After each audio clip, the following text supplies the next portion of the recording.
Alright, before I wrap it up for tonight and go to bed, I'm going to start hacking away at the upper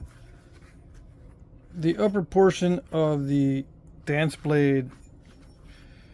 I'll do part 1. I'm not going to finish this out tonight. I'm way too tired. But I can start smacking on it and hacking away on it to get the preliminary shaping out of the way. Yeah, I gotta take off this square edge, although I kind of like it. Yeah. I was just looking at some posts the other day, and looking at bifaces, and they're thinking that, you grab the fat end and the skinny end is the business end, but what if you flip it around and the business end is up here and this skinny end is the handle? Yeah, they don't often mention that. Yeah. Sorry about that. That's highly disappointing, I know. Oh well. How does that happen? Vibration. Bing. Bing. Yeah.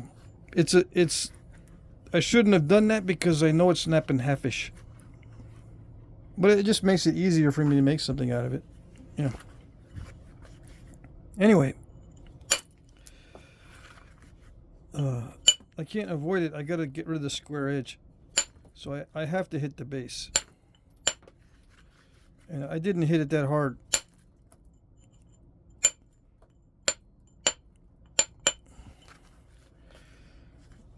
So it's snapping halfish, so I gotta beware from this point on. Yeah.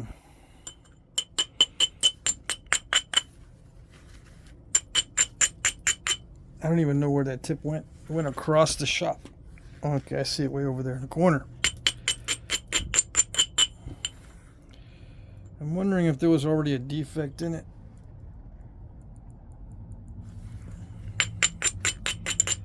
Sometimes the heat treatment brings out the defects, makes them worse. Yeah.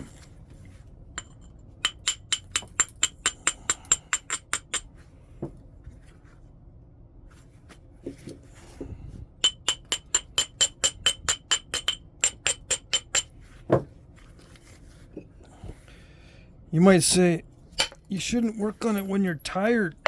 That's why you did that. You're probably right. So why don't you stop? It's like eating Ruffles or Lay's potato chips. You can't stop. You can't eat just one. Like once you can't just flake one flake and that's it.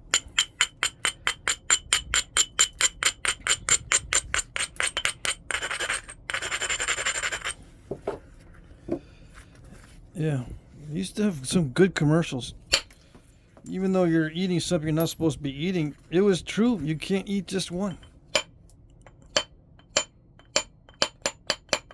Yeah.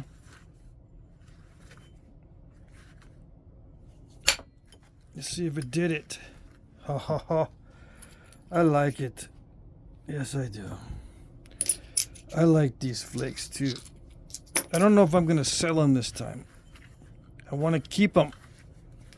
I want to keep these. They're awesome. Make some little bird points. For sure, for shooting birds, right? It's amazing that that myth is still persistent. They call them bird points. Right? But they're not for shooting birds. Some might say, you can kill a bird with it. You can. Well, do we call stuff deer points? You kill deer with them? Yeah, well, my logic is making more sense than yours.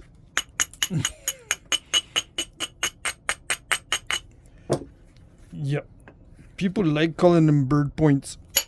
No one likes calling them deer points. It sounds stupid. Yeah, the human brain is funny. It is very funny. As I always like to say. Why that myth persists, I have no idea. This is the age of information. You should know by now that small points are not made for killing birds, even though they can be used to kill birds. If you do a lot more research, or you don't even need to do a lot more, just a little more research, and you can see many examples in many instances where there's documentation that Indians would use blunts to kill birds. Okay? And blunts can be made of wood and bone. And more often than not, the blunts were made from wood and bone and not stone.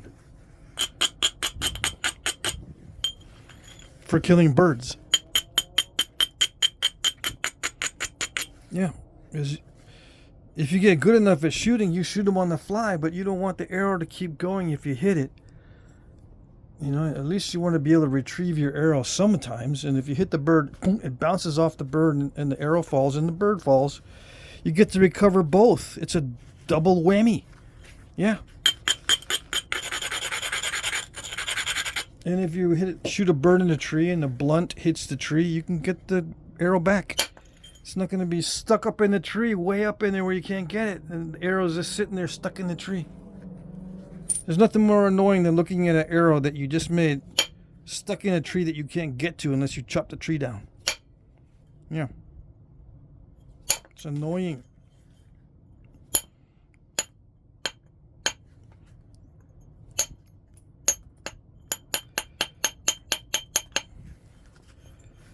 What does annoying have to do with anything? What does annoying have to do with anything? It's human nature to avoid the annoying.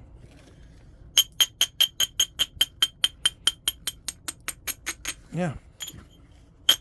Not if you can avoid it. People will call you smart. They say, hey, why is it that you never lose an arrow? I don't make it pointy enough to stick in tree. Yeah.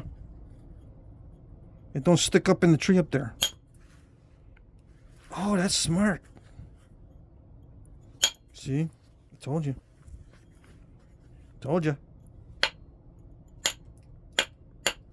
Can you imagine how many arrows would be stuck up in trees if they made little bird points that are made out of stone? Yeah.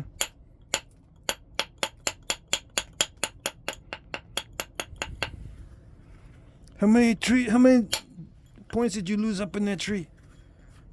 Just look, you can count them. You lost 5 points up there. Yeah.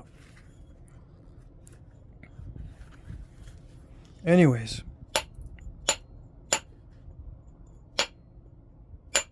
There's more than just birds up in trees.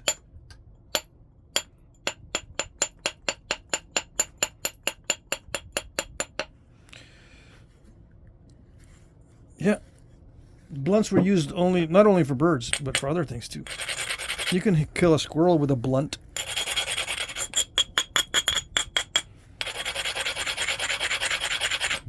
Or stun it long enough to, have it fall on the ground, and then you can finish it off. Yeah, and if you're clever enough, your dog will finish it off for you. Indians had dogs. They did. I don't know how often they hunted with their dogs, but they had them.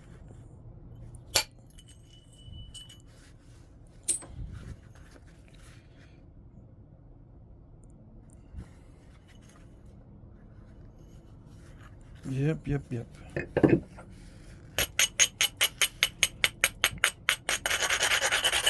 Oh yeah, I was just looking at they posted something on the 300,000-year-old spears from Germany or somewhere. 300,000-year-old spears made of spruce. It comes up every now and then. They've got new insights now into new hypotheses on what they are and stuff, or something to that effect. I think it was on Facebook. Someone posted it. It's supposed to be news. Yeah.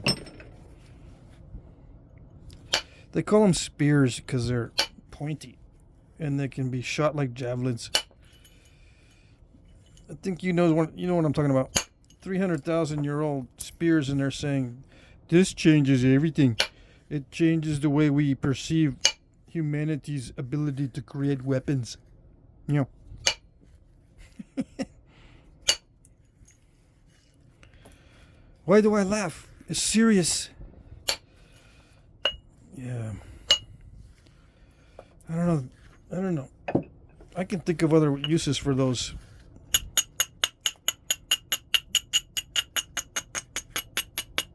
Not spears. First of all, I wouldn't make my spear out of spruce. Yeah. It's too light. Too delicate. Especially a sharpened end. If you ever... it's Christmas tree wood. Spruce is a Christmas tree wood.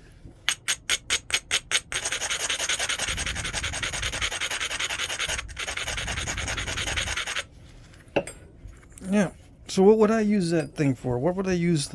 They're sharpened at both ends, not just one end. They're tapered down on both ends, and it's fattest in the middle, like a javelin.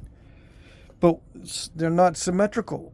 Like, some of these sticks have, wonky ends on them, and they're not. They're tapered down, but they're not straightened or anything. And so, I've seen cross sections of these. And some of them are flattened. I think most of them have flattened or oval cross sections. They're not round like a javelin. But they don't show the cross sections because people will say, wait a second. That's not how I make my javelins. And they'll, immediately they'll come back. Well, these are javelins from the time when the human brain was not fully developed. So they made them oval. Not round. They took extra time to make them oval? Yeah, they did.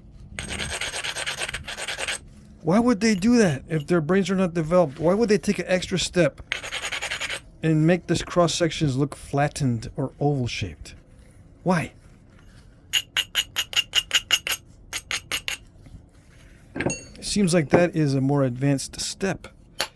That's something that is extraneous for some purpose. Right? If your brain is not well developed, you're not going to think of doing an extra step and refining it into an oval shape unless you get a specific purpose for it. And if you get a specific purpose for it, your brain's pretty developed. So what are they? I call them fish sticks. Yeah. I can just hear it. Fish sticks. Yeah, you ever gone fishing? You just ask these archaeologists if they've ever gone fishing. In a primitive kind of way. Not with the fancy equipment. When you catch a bunch of fish, and you don't have to use a fishing pole to catch fish. You can catch them in the fishing weirs. W-E-I-R or I-E-R or something. It's a weir. It's a trap for fish. They get in, but they can't get out, right? They can't get out fast enough. You go into this place where they're all trapped, and you start scooping them out with your hands and throwing them up on the bank. Right? You throw them up on the bank from this fishing weir next to the shore. Anyway, when they're up on the bank, you got to take them all home. What do? You start putting them on a stick. And not just any stick. You need sharpen at both ends because you're going to stick the stick through the gills. It makes it easier if it's tapered. Stick all the fish on one end. Stick the other fish on the other end. In the middle is where you hold it.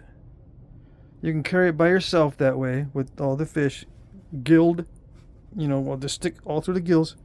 Or if the stick is long enough, you just put all the fish on the stick, and then one person holds one end and another person holds the other end. You got all the fish in the middle. And it's thicker in the middle so it won't bow down too much. And you thin the ends for two reasons. One, it's easier to put the sticks through the gills of the fish. And number two, it makes the whole thing lighter and efficient. Thick in the middle, light on the ends. It holds a lot of fish. It's a fish stick. Those are fish sticks. And then you might say, well, why are there different sizes? There's not all big.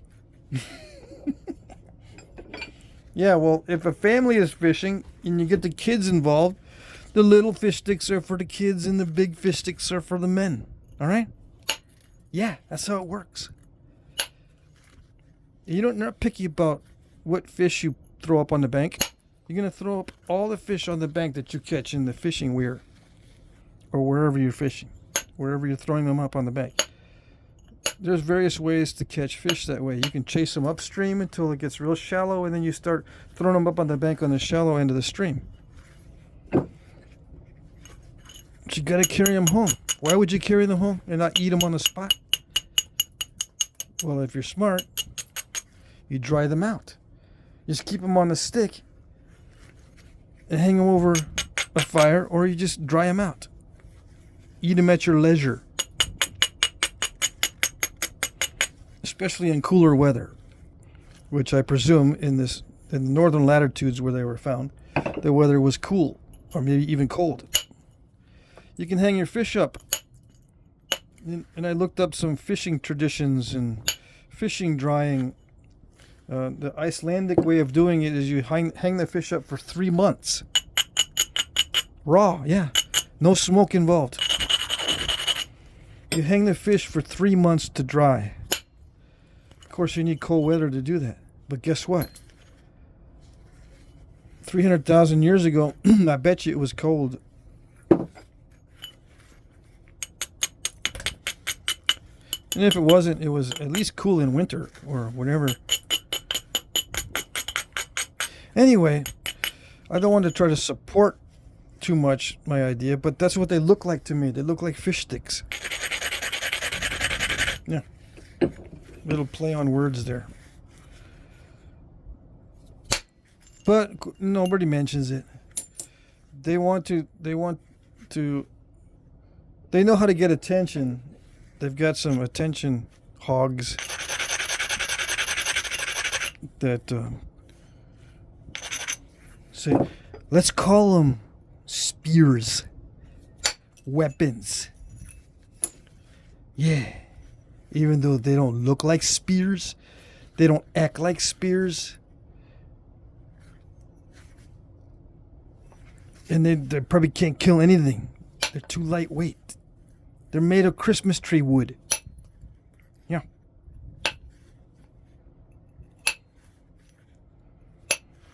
So there you go. That's my annoying perspective on that deal. And I actually responded to the post on Facebook, I guess, or Instagram. I put up a picture of some guys holding fishes, a batch of fish on a fish stick. There you go. If you don't know what I mean, I have pictures, so hopefully your brain has developed further than it has in the past 300,000 years. Maybe people back in 300,000 years ago were smarter than you. Yeah. No, I wasn't that annoying on Facebook or Instagram, but I can be. Oh, yes. I can be that annoying. But anyway, it seems like the human brain has not advanced that much in 300,000 years. Yeah. Maybe not for some people. I don't know. I think a lot of it's intentional. They just don't want to be smart. No. It gets more attention if you're dumb.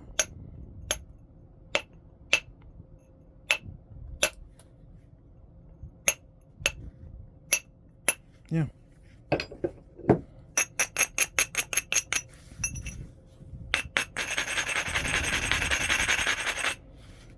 Anyways, what is it? Is it 30 minutes yet? I'm not going to work on this past 30 minutes, I don't think. But just look up the 300,000-year-old spears. And don't tell me that they don't look like fish sticks. Yeah.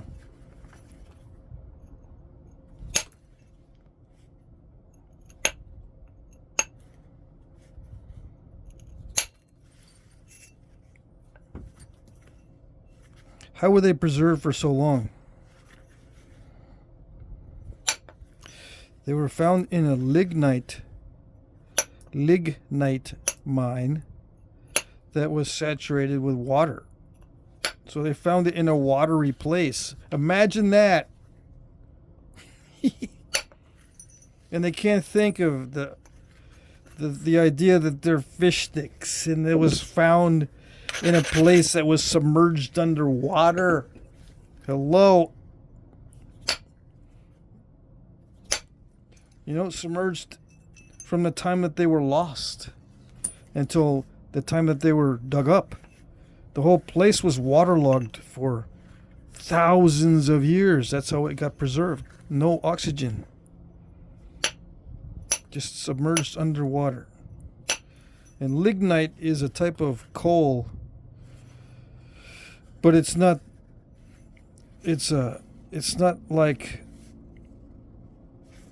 the deeply mined coal. They call it brown coal. Right. Sometimes you can try to make arrowheads out of lignite. It's that weird. I tried making or flaking some lignite, because actually at my dad's old house they have lignite, a pile of lignite next to the old furnace in his basement. And I said, you know what, that stuff looks nappable. And so I took some. It's kind of nappable, but not really. But anyway, lignite is softer than regular coal. There's other properties. Anyway, that'll let you know you're on the right track. It's the spears they found in a lignite mine. And I think it's Germany, but I can't remember. Could have been. It's one of those northern European countries. Could have been Sweden or Denmark or Netherlands or something like that.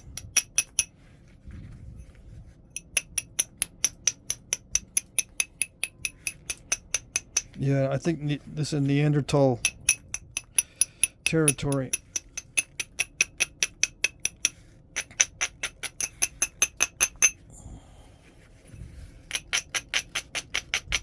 Anyway, then I started thinking even more.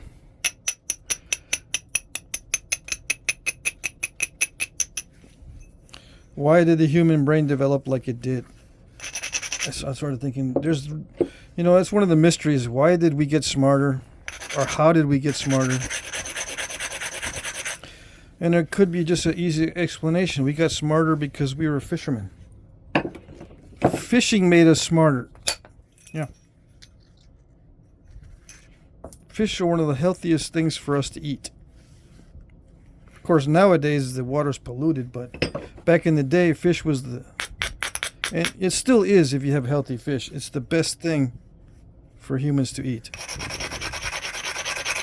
The healthiest thing ever. Fish. So we got smart because we ate a lot of fish. That plus a lot of dumb people didn't survive. Yeah. That's what it is. Back in the day, you needed to be smart to survive in many cases. So if you weren't smart, there you go.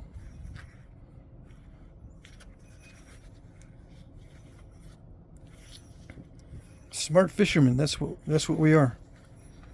And of course, now we hunt, we started hunting other things too, because we got our smarts from fishing, and then we decided, let's go inland.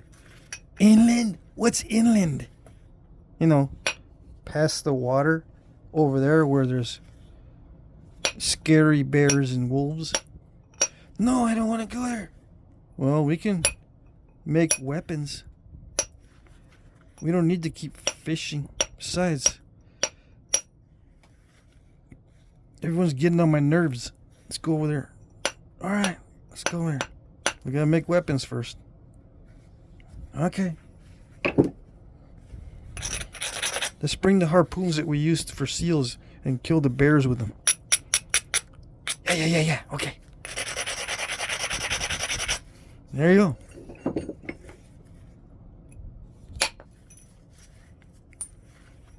They go in and they see, there's more than bears in here. There's like there's big things on 4 legs that are taller than bears and they eat grass. They got horns. Yeah, just shoot the harpoons at them too. Yeah. It's a big deal. There you go.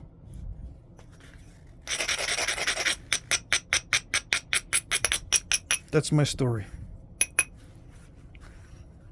For the night.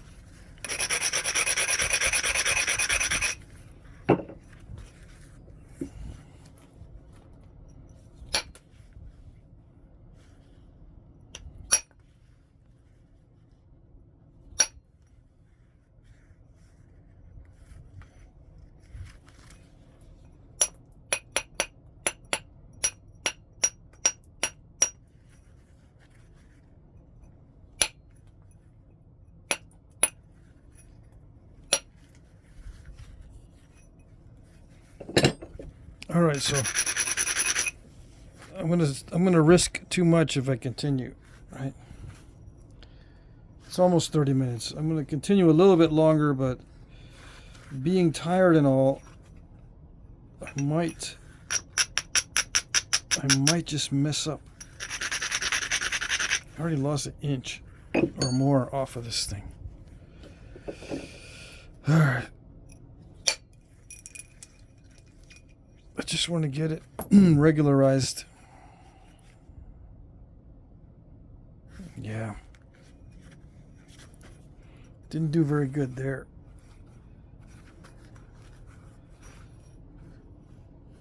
These flakes are supposed to travel better on this heat treat. Supposed to.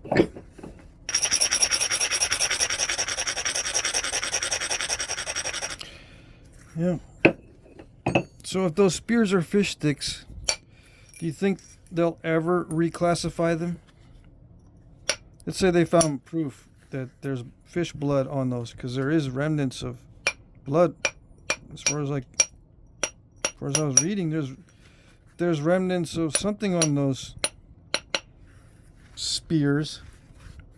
If they find out it's fish blood, they're not going to say nothing. No. How long do you think it'll take them? They got to rewrite everything they've written so far. They're not going to want to do it.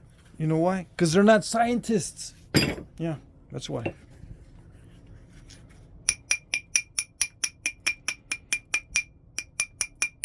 They're marketers. They have to market this, make a story out of it.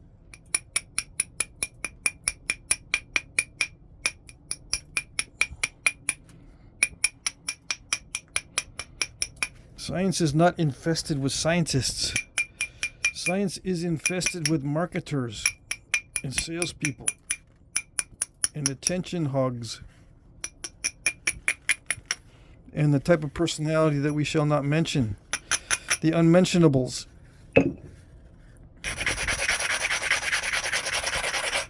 Yeah. Why don't we want to mention people like that? It just makes life a lot easier if we don't mention the unmentionables that have infested science.